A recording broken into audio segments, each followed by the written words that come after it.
I had a creepy truck driver ask me to travel the world with him, and that he was never going to bring me home. So he explicitly said he wasn't going to bring you home? Yep.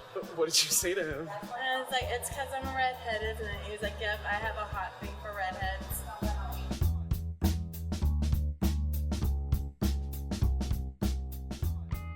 Hi, I'm Takashi Wicks. And I'm Nikhil Thoda. And this is Tuna Pasta, a collection of conversations recorded across the United States where we look for stories and lessons on the road from the people and places we often pass by.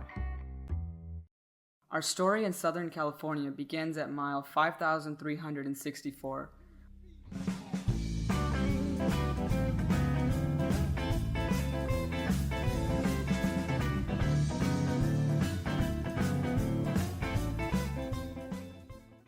And entering the southeast border of California, the landscape really takes on a character of its own. We were passing through desert sand, while miles to the right were bright green hills and miles to the left were mountains still holding onto their ice caps. We turn off of US 95 south onto historic Route 66.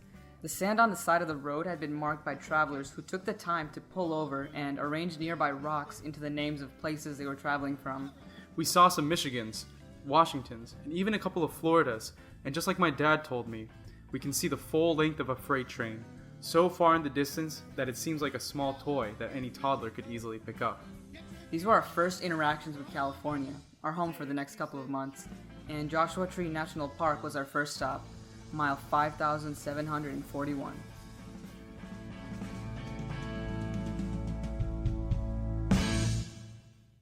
The first trail we took was Barker's Dam Trail, a short 1.4-mile loop that passed by Barker's Dam, a water reservoir in the middle of the desert used by one of the original settlers of Joshua Tree. Yeah, his name was Bill Keyes, who raised his family of 4 here in 1920 to eventually develop the original bed and breakfast of the park. Now, how do we learn this information? With our first conversation in Southern California with Karen. So just talk?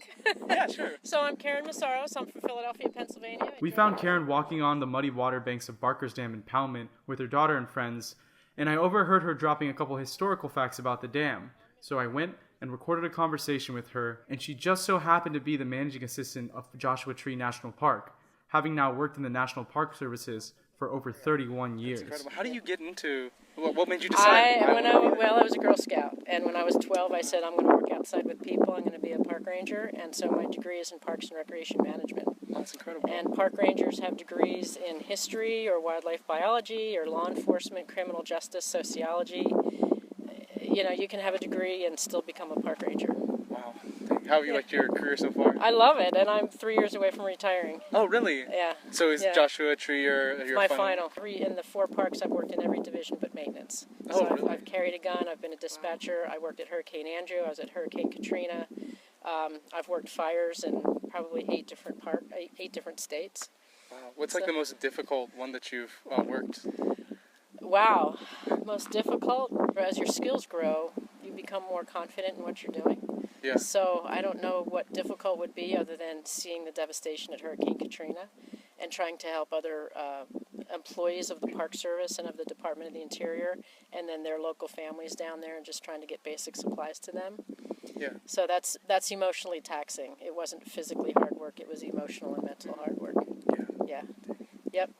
Finally, I asked Karen, with her time in Joshua Tree, what was the greatest life lesson that she had learned? We've got to take care of Mother Earth. We only get one, and we need to take care of what we have, and as science shows us more data, we need to rely on that and make good decisions about how we manage spaces like this, because this is an internationally renowned park. People come from everywhere, not just to climb, but to go hiking or bird watching and to see the unique landscape. And we just need to rely on our good instincts and take care of Mother Earth.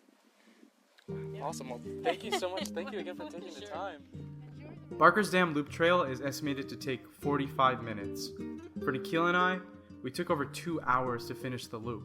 We were satisfyingly distracted by the vegetation that occupied the park, cacti ranging from colors of gold to hot pink, Flowers that bloom only once wasps have laid eggs in them. and of course, the alien-like Joshua Tree, once dubbed the most repulsive tree in the vegetable kingdom. But we couldn't get enough of those things. And one of my favorite things about Joshua Tree National Park is that after admiring the minute details and ecosystems of the vegetable kingdom, we were hiking up Keys View, watching the sunset a mile above Coachella Valley and the San Andreas Fault. And I'm not often in awe of nature, but Joshua Tree is truly a unique place. I understood what drew people for many years to this random colony of yucca trees, from Mormon settlers to Irish rock bands. I see why people like Karen work so persistently to keep this area safe and beautiful, and I'm glad to know that there are people out there that are doing so. Yeah. Yeah. Good deal. All right. Well, good running into you. Yeah, thank you so much. All right. Take care. Thank you. Enjoy your day. Have fun.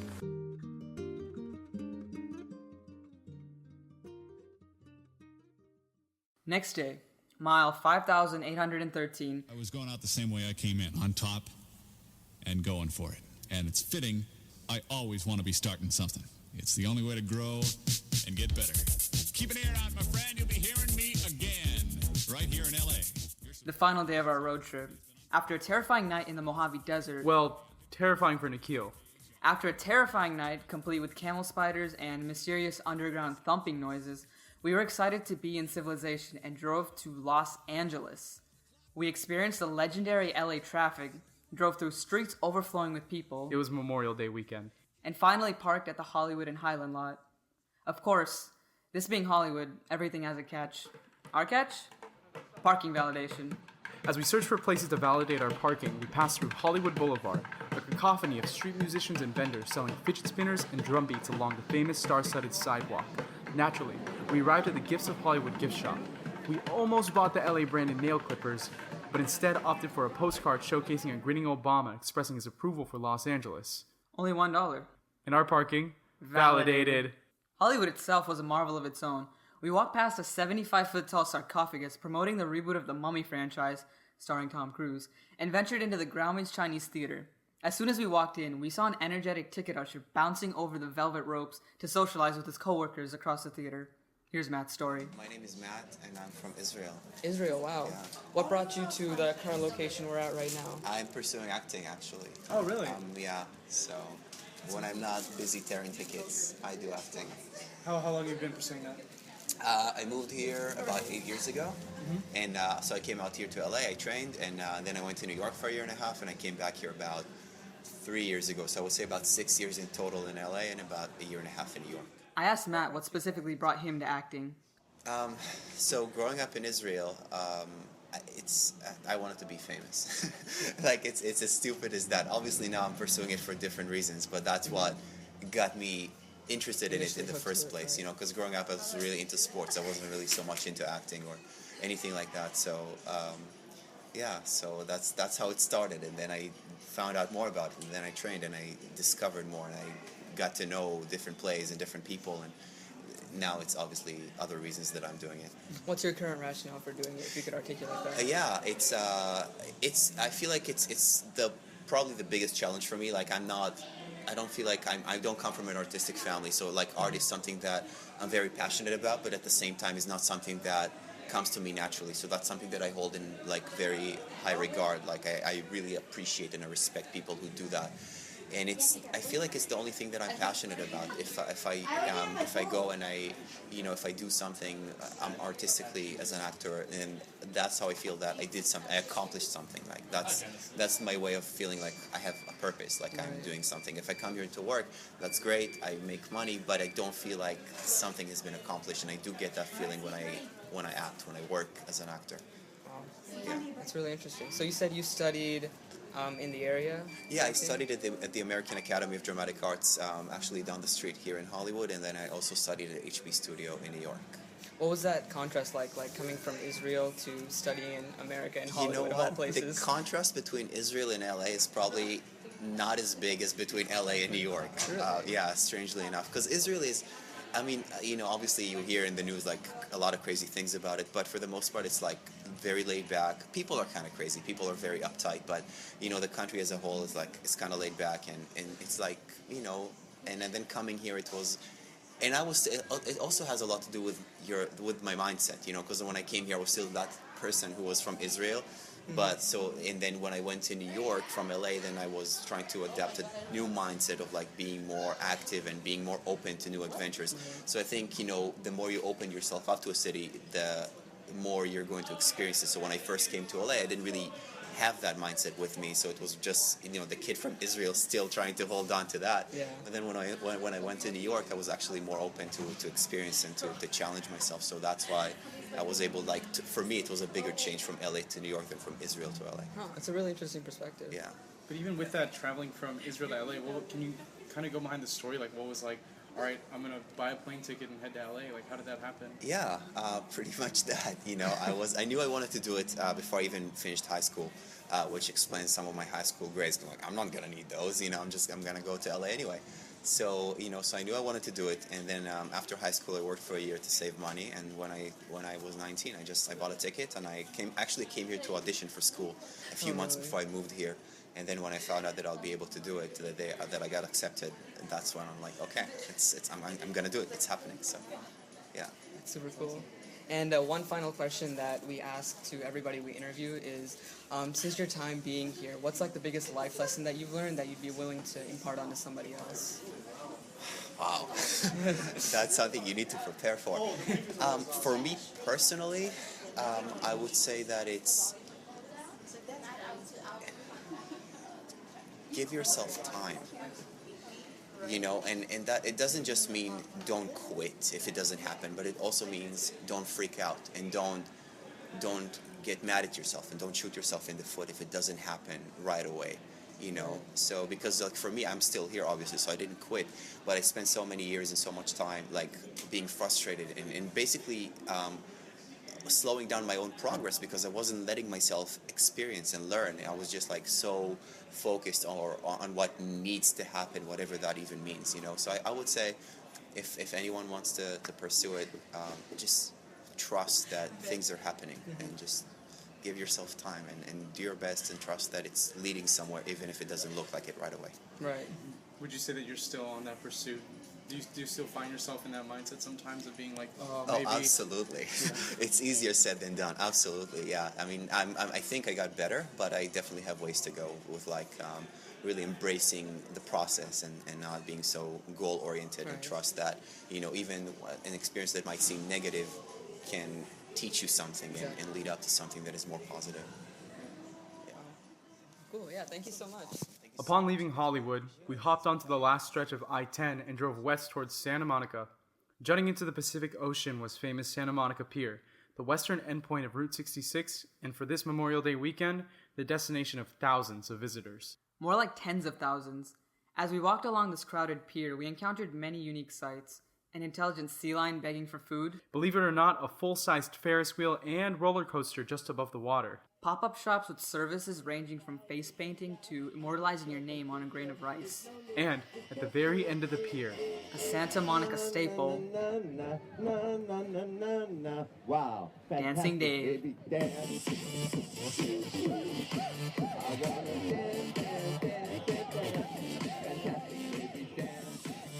As Dave's performance brought hype and life to the cheering crowd, another performer was packing up his now finished set into a wagon.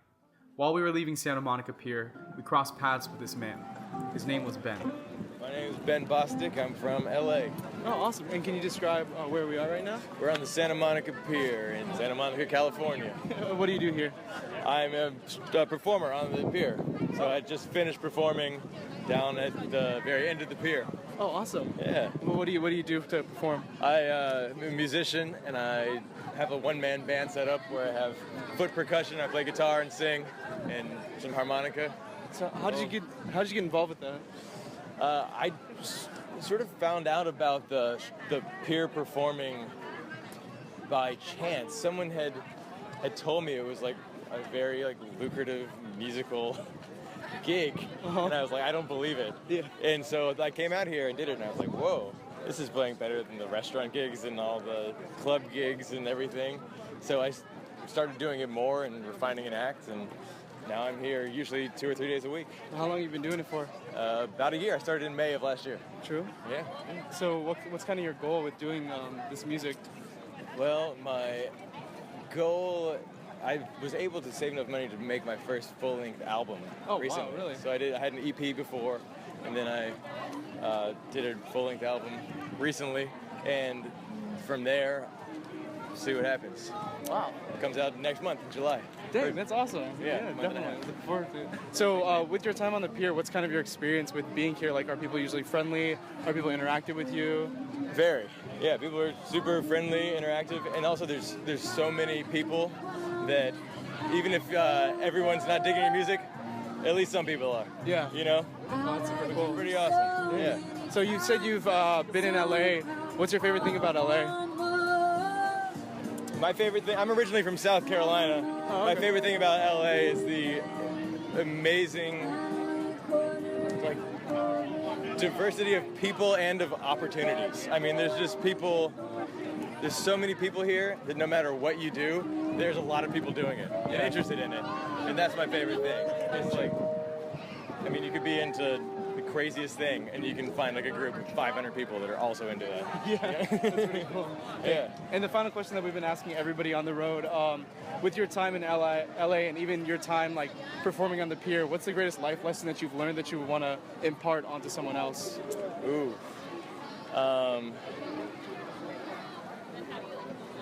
Maybe the greatest life lesson is very trite, but truly follow your passion, but stick with it. I mean, don't follow it for a couple weeks.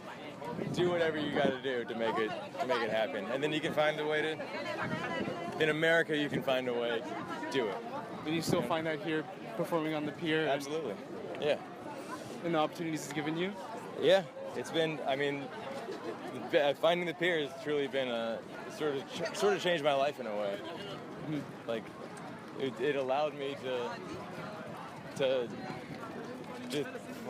thrive enough financially to be able to make records. I mean, that was my goal. Yeah. That is a really awesome story. Thanks, man. Okay, well, I'll let you go. Thank you so much for taking the time to talk pleasure, with us. man. Yeah, Good luck on the rest of your trip. Yeah, thank you. And look forward to that album.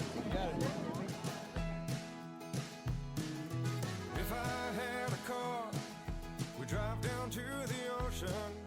You call it Elmore, and we'd lay out in the sand.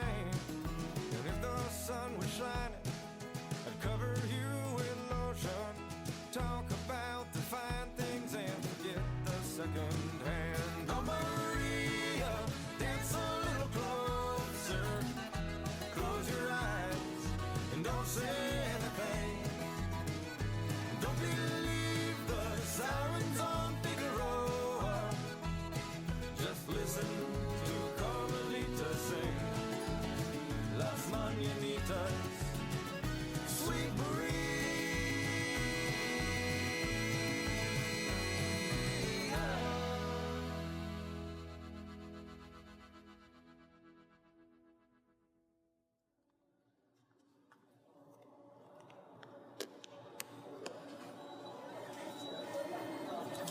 Did you want your receipt? No, I'm good.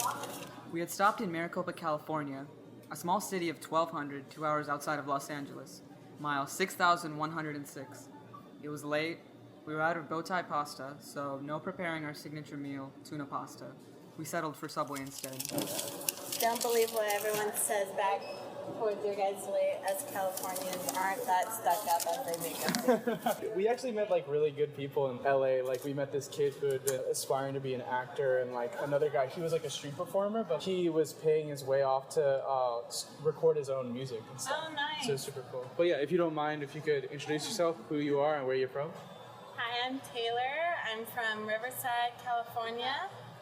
The subway being empty, we naturally sparked conversation with Taylor as we were waiting for our sandwiches in the toaster.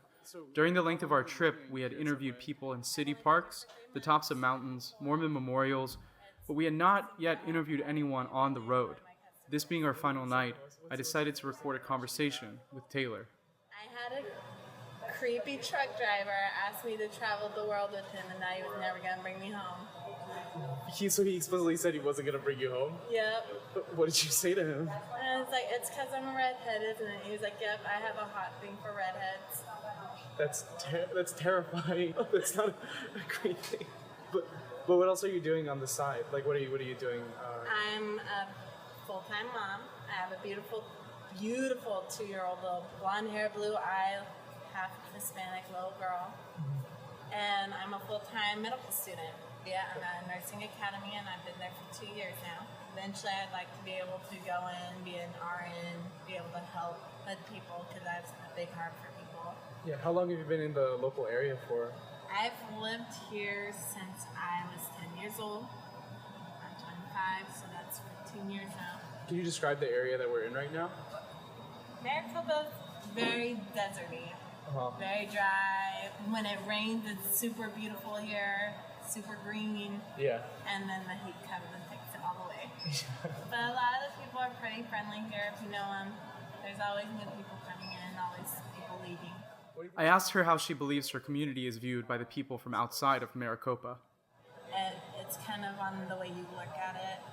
Some people see us as just hicks who think we're better than everyone, and then there's those who just think we're not so nice words. Like in this area, there's really like this stereotype that people are kind of uptight or...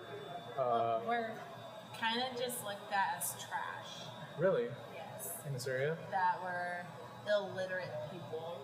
Here, Taylor begins to refer to Taft, a city 7 miles north of Maricopa with 8 times the population, established there years back because of its nearby oil reserves. Considering Taft, they have a better high school, but our high school is a lot smaller, which gives the students here a lot more of a hands-on than Taft High does. So, but do you really find like hostility in that kind of assumption that other people have of... Some do. Taft people do have quite a bit of hostility against us with that because they think they're better. But in reality, no one's better. They're all the same. And finally, I asked the question we had asked the dozens of people we have talked to during the length of this trip. In your time being here, so in the local community, or just from your experiences here, what's the greatest life lesson that you've learned that you would want to impart onto someone else? Not to take things in advantage. Even though if you're bullied, some kids tend to take that as an advantage to use against people because they feel that they've been mistreated for so long that they deserve everything. When in reality they don't. They're just as beautiful as everyone else. They just want to take more of the time of others than those who think they're just big and bad. How have you experienced that here? I was bullied very badly. I was the youngest of my siblings, so I got made fun of a lot. I got called a boy because my sister was so beautiful. So coming from that point, it is very hard. But I've moved on. I have a beautiful child, and I'm very grateful for what I've gone through because if I wouldn't have gone through it, I wouldn't have seen the mistakes I made and the successful steps I have made.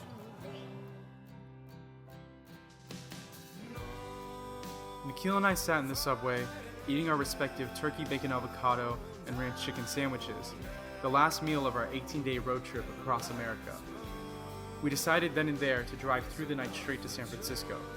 So we canceled our reservation for the night, said goodbye to Taylor, and hit the road to the Golden City. 4 hours left, with 18 days of life lessons and adventure on the road behind us.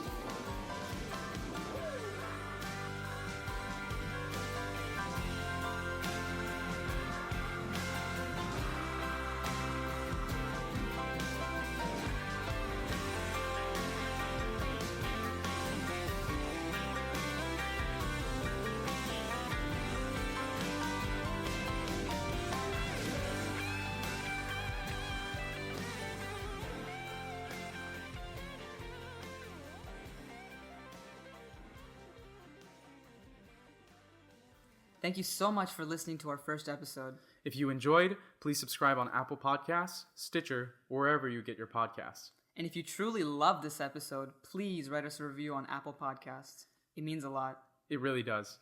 You can tweet at us at TunaPastaPod or find us on Facebook.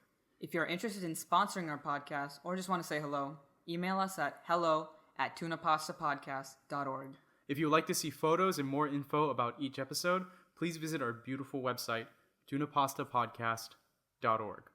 This episode was produced, edited, and recorded by Takashi Wicks and Nikhil Thoda. Our episode includes music from Ben Bostic. featuring songs Sweet Maria and Fade to Blue from his previous EP, My Country. Ben's premiere full-length album will be released next Friday on July 7th, 2017, available on Apple Music and Spotify. Please go check it out. This episode also includes music from the Rock and Road Dogs and Akira Taniguchi. Special thanks to Yasmina Horozovich for editing help and Luke Olstorm for producing our theme music. Keep cute, both of y'all. Special thanks also to Karen, Matt, Ben, and Taylor for taking the time and recording conversations with us. We really appreciate it. And finally, thanks to the podcast Millennial for being the soundtrack of this part of the trip. If you haven't listened to Millennial yet, make sure to go check it out.